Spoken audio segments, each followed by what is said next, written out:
Hello everyone. आज हम Rhynia plant का पार्ट 2 पढ़ेंगे। पहले वाले राइनिया पार्ट 1 में हमने राइनिया प्लांट को पढ़ा था, उसकी स्पीशीज़ को देखा था और किस तरह से वो डिस्कवर हुआ था उसके बारे में हमने जाना था।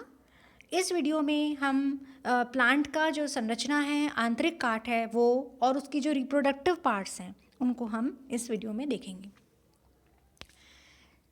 सबसे पहले प्लांट को जो हमने पहले वीडियो में वापस से ब्रशअप करते हैं, देखते हैं कि जो मुख्य पादप था उसमें नीचे की तरफ राइजोम या राइजोम था। रूटलेस प्लांट है ये, यानी कि जड़ें इसमें नहीं हैं। लीफलेस, पत्तियां भी नहीं हैं। और ऊपर की तरफ जो संरचना है वो है इसका स्पोरेंजिया। ठीक है, तना जो है उसका काट हम देखते हैं, क्योंकि पत्ती भी नहीं है और रूट भी नहीं है। ऐसी जो पादप हैं तो उनमें जो पत्ती का कार्य है, यानी कि पर्ण का जो कार्य है वो तना करता रहा होगा, तो इसलिए उसको देखने के लिए हम इसके आंतरिक काट को देखते हैं। यहाँ पर देखिए, ये तना है, उसका काट है, ट्रांसवर्स सेक्शन है। सबसे बाहर एपिडर्मिस आपको दिख रही है, बाहरी त्वचा, और इसमें रंध्र पाए जाते हैं, स्टोमेटा। ये जो स्टोमेटा हैं वो पूरे ही तने पर बिखरे हुए हैं समान रूप से। ये देखिए, ये स्टोमेटा का स्ट्रक्चर है जिसमें गार्ड सेल्स हैं इस तरह से, और बीच में छिद्र है। ठीक है, तो ये जो मुख्य संरचना है वो भी पाई गई। तो रंध्र हैं और एपिडर्मिस में रंध्र हैं, ये भी दर्शाता है कि जो पत्ती का मुख्य कार्य होता है वो गैसीय आदान प्रदान होता है, जो कि यहाँ पर तने द्वारा हुआ करता होगा। अगला क्षेत्र जो आता है वो आता है मीजोफिल। मीजोफिल जो यहाँ पर है, या कॉर्टेक्स कहेंगे जिसको अपन, मीजोफिल तो हम पत्ती में कहते हैं, यहाँ पर कॉर्टेक्स कहेंगे। कॉर्टेक्स की जो कोशिकाएं होती हैं उनमें क्लोरोफिल पाया जाता है। कॉर्टेक्स में क्लोरोफिल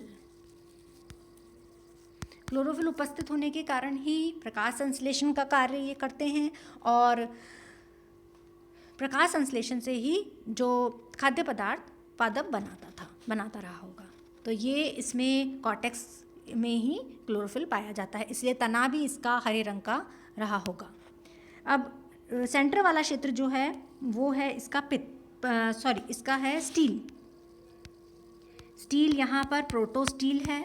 प्रोटोस्टील से मतलब क्या होता है कि जब तना जो है उसमें केंद्र में जाइलम है और बाहर की ओर घिरा हुआ है वो फ्लोएम से। सेंटर के अंदर जाइलम और बाहर की तरफ फ्लोएम, सेंटर में जाइलम, ऐसी जब संरचना होती है तो उसको हम प्रोटोस्टील बोलते हैं। पित्त या मज्जा अनुपस्थित होता है, तो ये संरचना यहाँ पर पाई जाती है। तो ये इसकी स्टेम एनाटमी को देखकर आप बता सकते हैं कि जो पत्ती की जो कमी है वो तने के द्वारा पूरी हो रही है। अब ये देखिए, वापस वही क्षेत्र आ गया, स्टेम का ट्रांसफर, बाहर में फिर कॉर्टेक्स और सेंटर में स्टील।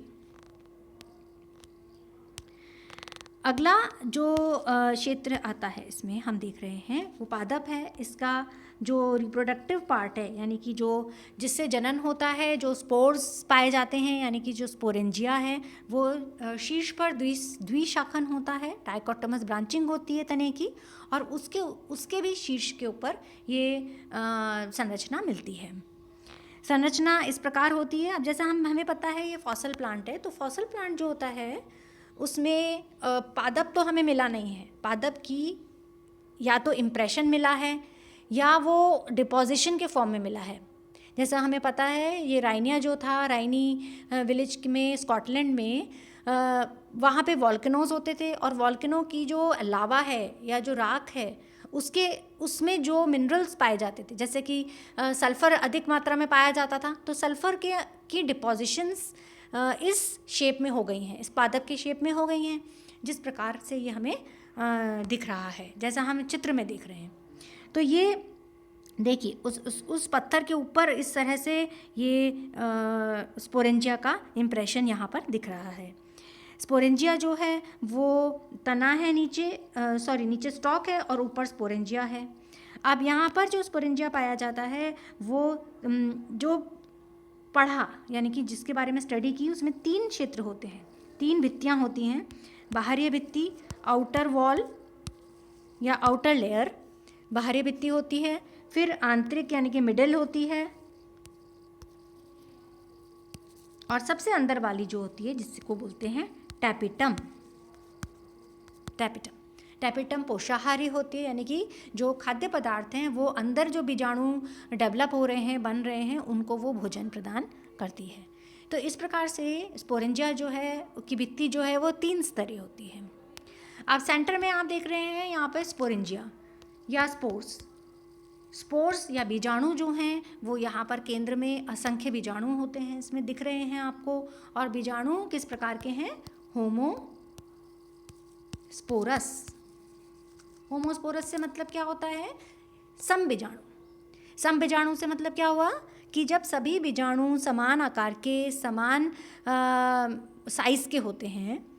दूसरा, ये जो बीजाणु होते हैं इनमें पूर्व निर्धारण नहीं होता जनन का, या इस बात का निर्धारण नहीं हो पाता है कि ये नर पादप को जन्म देंगे या मादा गैमेटोफाइट को। तो जब इस तरह से निर्धारण भी नहीं होता तो सभी बीजाणु समान होते हैं, उसको हम होमोस्पोरस या सम बीजाणु प्रकार कहते हैं, जो कि आगे वाले मेंबर्स में हम पढ़ेंगे। तो ये बीजाणु आप देख रहे हैं। बीजाणु की जो संरचना है वो टेट्रा आर्क है, इस तरह से आपको दिखती है। यहाँ पे देखिए ये वाला चित्र, टेट्रा आर्क है, एक पीछे दिखेगा, 3 आपको यहाँ पर दिख रहे हैं। तो 4 बीजाणु बनते हैं। 4 बीजाणु कैसे बनते हैं? एक बीजाणु है, एक मदर सेल के अंदर जब मियोसिस होता है, अर्धसूत्री विभाजन, तो उससे 4 बीजाणु बनते हैं। और ये बीजाणु जो हैं वो गैमेटोफिटिक जनरेशन यानी कि युग्मकोद्भिद अवस्था, जो इसके बाद वाली अवस्था होती है, उसकी प्रथम इकाई होती है। तो ये आपके स्पोर्स और बीजाणु की संरचना है। अब इसके अगले वाले चित्र में आप देख रहे हैं कि ये लाइफ साइकिल ऑफ राइनिया, यानी कि राइनिया के जीवन चक्र और ऑल्टरनेशन ऑफ जनरेशन, यानी कि पीढ़ी एकांतरण किस प्रकार इसमें पाया जाता है।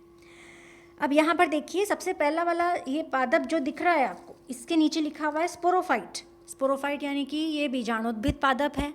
मुख्य अवस्था जो पादप की है यहाँ पर जो हमें दिख रही है या जो उस समय में रही होगी, वो स्पोरोफिटिक या 2n जनरेशन है। इसमें ऊपर की तरफ टिप पे देखिए स्पोरेंजिया लगे हुए हैं, और ये स्पोरेंजिया या ये स्पोरेंजियम जो होते हैं इनके अंदर स्पोर्स होते हैं।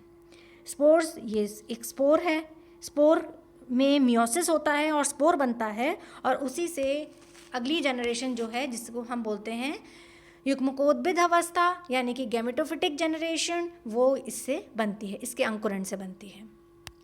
अब राइनिया में ऐसा माना जाता है कि ये रिपोर्ट नहीं हुआ था, यानी कि इसका जो गैमेटोफाइट है उसका कोई जीवाश्म नहीं मिला, तो इसलिए इसके जीवाश्म के बारे में इसका युग्मकोद्भिद अवस्था नहीं रिपोर्ट की गई, इसलिए इसके बारे में ज़्यादा जानकारी नहीं है। फिर भी कुछ वैज्ञानिकों ने इसके बारे में बताया और ये बताया कि ये जो युग्मकोद्भिद है अवस्था वो रही होगी, जिसके लिए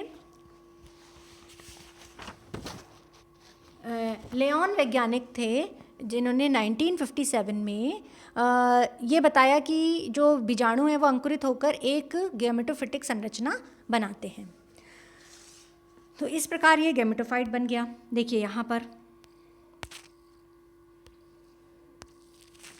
अब क्योंकि ये सम बीजाणु थे इसलिए इस गैमेटोफाइट के ऊपर ही नर व मादा संरचनाएं बनेंगी, और ये जो नर व मादा संरचनाएं हैं इनमें सिनगैमी, फर्टिलाइजेशन, युग्मन, फ्यूजन, इस प्रकार की विधियों द्वारा वापस से स्पोरोफिटिक प्लांट बनता है।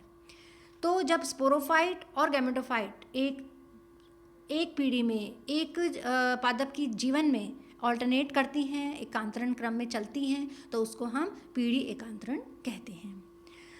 राइनिया में बहुत सारी प्रिमिटिव कैरेक्टरिस्टिक्स हैं, यानी कि आद्य गुण हैं जिसकी जो कि एग्ज़ाम में भी आता है, और इसको हमको देखना है। सबसे पहले प्रिमिटिव गुण तो यही है कि पादप बहुत ही सरल प्रकार का है, ये रूटलेस है, यानी कि इसमें जड़ भी नहीं होती, पत्तियां भी नहीं होती हैं, रूटलेस और लीफलेस स्ट्रक्चर है। फिर इसके बाद इसमें वेस्कुलर स्ट्रैंड, जो वेस्कुलर सिस्टम है, संवहन तंत्र है, वो भी प्रोटोस्टील प्रकार का है, जो कि अपने आप में बहुत ही सरल प्रकार है। और इसके बाद इसमें ब्रांचिंग जो है डाइकोटोमस ब्रांचिंग है, जो कि ब्रायोफाइटिक कैरेक्टर है, ब्रायोफाइट्स में पाया जाता है।